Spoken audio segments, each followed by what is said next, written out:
샬롬 알레리아 방송. 오늘은 크리스찬 가정 회복 시간입니다. 오늘은 부부, 즉 남편과 아내의 역할에 대해서 성경을 통해 살펴보겠는데요. 오늘 성경 말씀은 에베소서 5장 22절부터 28절까지 말씀입니다. 아내들이여 자기 남편에게 복종하기를 주께 하듯 하라. 이는 남편이 아내의 머리됨이 그리스도께서 교회의 머리됨과 같음이니 그가 친히 몸의 구주시니라. 그러나 교회가 그리스도에게 하듯 아내들도 범사에 그 남편에게 복종할지니라.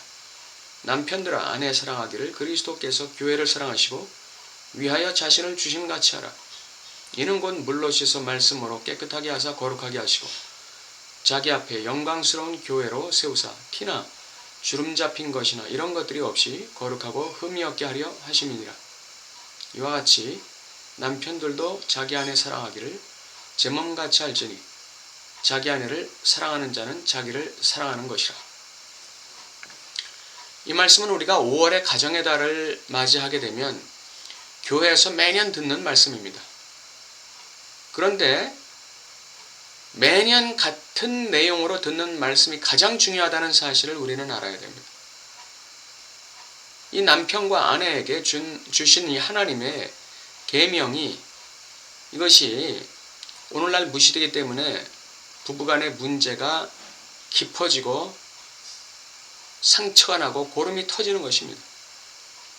이 가장 기본적이고도 가장 기초적이고 근원적인 부부간의 이 역할, 한계, 기능, 경계 이것이 지켜지지 않으면 그 어떤 백약이 무효가 됩니다.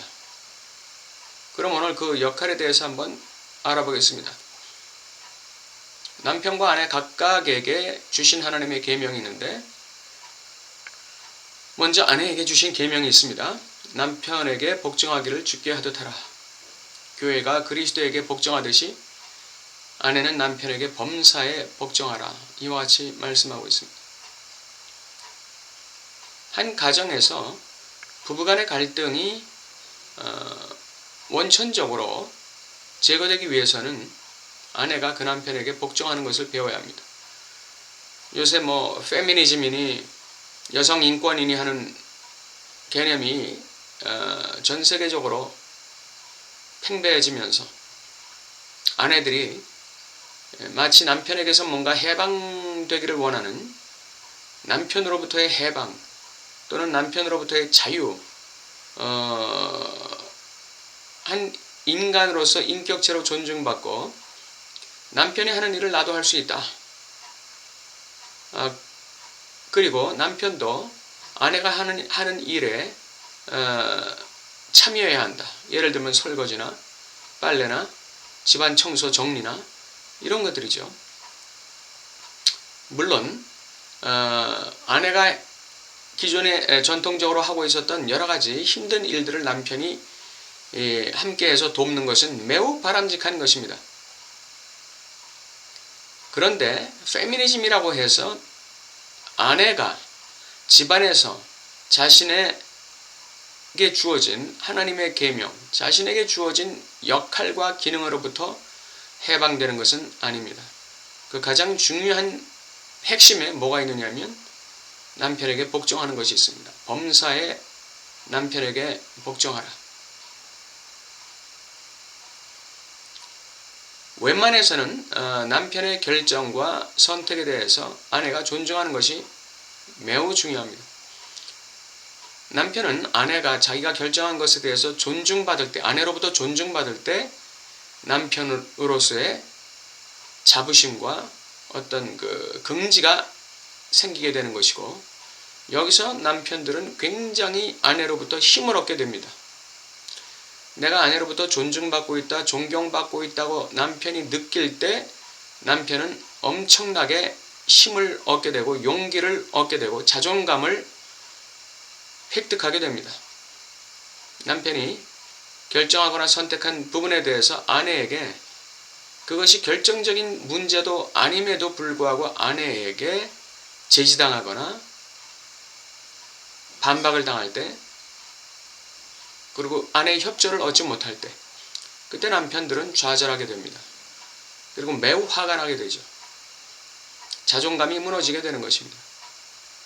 밖에서야 어떻든 집안에서 아내에게만큼은 존중받고 존경받는 위치와 입장에 있기를 원하는 것이 모든 남편들의 공통점입니다. 그리고 그것이 성경의 명령이기도 해요. 물론 남편이 가서 도둑질해와 몸 팔아서 돈 벌어와 하는 그런 부당한 명령이나 부당한 요구를 할 때에는 단호하게 거부해야 되는 것이죠. 그러나 그리스도 안에서 하나님의 말씀 안에서 남편의 결정과 선택이 또는 남편의 요구가 성경에서 위배되지 않는다면 아내들은 자기가 원치 않는다는 이유로 거부하는 것을 지양해야 합니다. 그것이 아내로서의 죽음입니다. 아내는 이런 십자가를 져야 돼요. 이것이 아내가 남편에게 져야 되는 십자가입니다. 두 번째는 남편에게 주는 계명이 있어요. 남편은 아내 사랑하기를 제 몸과 같이 사랑해야 합니다. 그리스도께서 교회를 위해서 자기를 버리신, 자기를 십자가에 못 박을 정도로 교회를 사랑하신 것처럼 남편은 아내를 사랑해야 됩니다. 성경은 남편들아 아내 사랑하기를 그리스도께서 교회를 사랑하시고 위하여 자신을 주신 같이 하라. 그리고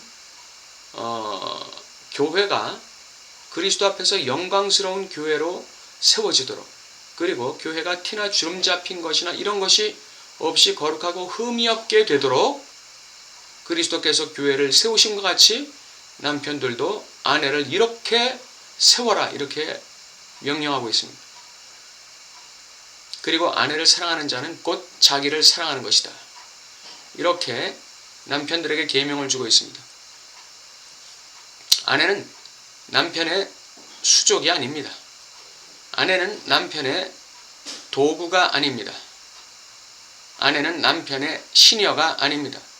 여종이나 몸종이 아니라는 사실을 남편들은 알아야 돼요. 남편들은 아내를 사랑하기를 자기 자신을 사랑함 같이 사랑해야 되고, 아내를 보양하고 보호하고 아내를 주름 잡힌 것이나 흠이나 티나 이런 것이 없이 세워야 돼요. 남편들은 아내를 사랑하되 아내를 세워야 한다. 다시 말하면 아내가 주름 잡힌 것이나 흠이나 티가 없이 영광스럽게 아내가 세워지도록 남편이 만들 책임이 있다는 것은 굉장히 남편들에게 중요한 책임을 부여하고 있는 것입니다. 흠이나 티, 주름 잡힌 것, 이런 것이 뭡니까? 심리적으로 아내가 소외감을 느끼지 않도록,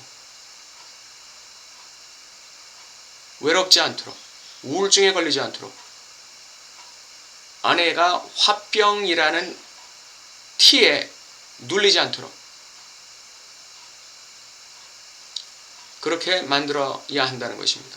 나아가서 아내를 보양해서 아내가 자기 인생의 가치와 의미를 가지고 살 수 있도록 아내를 세워주는 것입니다. 아내를 영광스럽게 만들라는 것은 굉장히 복합적인 의미가 있습니다. 마치 교회가 그리스도 앞에서 영광스러운 존재로 세워지듯이 아내들이 남편 앞에서 영광스러운 존재로 세워져야 한다는 것은 매우 복합적인 의미가 있습니다. 아내가 자신의 인생의 나름대로의 가치와 의미를 가지고 자기 인생을 실현하고 자기의 가치를 실현할 수 있도록, 그래서 영광스럽게 될 수 있도록 남편은 최대한 노력해야 된다는 것입니다. 아내를 사랑하는 것이 곧 자기를 사랑하는 것이다. 결국은 아내가 슬퍼지면 그것은 돌고 돌아서 남편이 슬퍼지게 만드는 것이고, 아내가 외로워지고 소외감을 느끼게 되면 그것이 돌아서 남편의 외로움과 소외감의 씨앗이 된다는 사실을 기억해야 돼요. 결국 아내가 불행하면 남편이 불행해지는 것입니다. 그것이 결국 오늘날의 이혼으로 귀결되는 것입니다.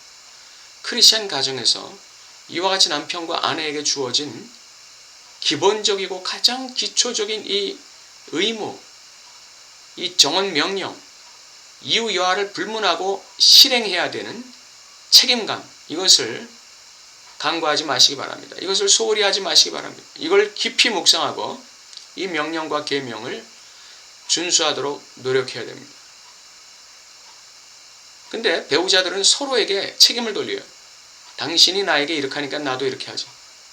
당신이 나에게 이렇게 나를 무시하니까 이렇게 하지. 이렇게 상대방에게 책임을 덮어 씌워서 자기의 무책임을 변명하려고 합니다. 그러면 누가 먼저 시행해야 할까요? 누가 먼저 책임을 감당해야 될까요? 가정에서 남편과 아내 중에 누가 먼저 책임을 시행해야 할까요? 당연히 남편입니다. 그것이 가장으로서의 위치이기 때문입니다. 그리스도가 교회를 사랑하신 것이 우선입니다. 그 뒤에 교회가 그리스도께 복종하는 일이 생기는 것이죠. 이와 같이 누가 먼저라는 질문을 할 때는 우리는 당연히 가장인 남편이 아내를 사랑하는 것이 우선이라고 확실하게 말씀드릴 수 있습니다. 마치 그리스도가 교회를 먼저 사랑하셨듯이 남편은 이유 여하를 불문하고 아내를 먼저 사랑해야 합니다. 아내를 영광스럽게 만들기 위해 애써야 합니다. 그럴 때 자연스럽게 아내의 순종과 존경과 존중이 따라올 것입니다. 오늘 크리스찬 가정의 남편과 아내 되신 여러분, 이 에베소서 5장의 말씀을 반드시 고민하고 깊이 묵상하면서 기도하면서 가정에서 실천하시기 바랍니다. 이것이 오늘날 가정 해체를 막는 가장 근원적이고도 성경적인 방법이라는 사실을 기억하시기 바랍니다. 감사합니다.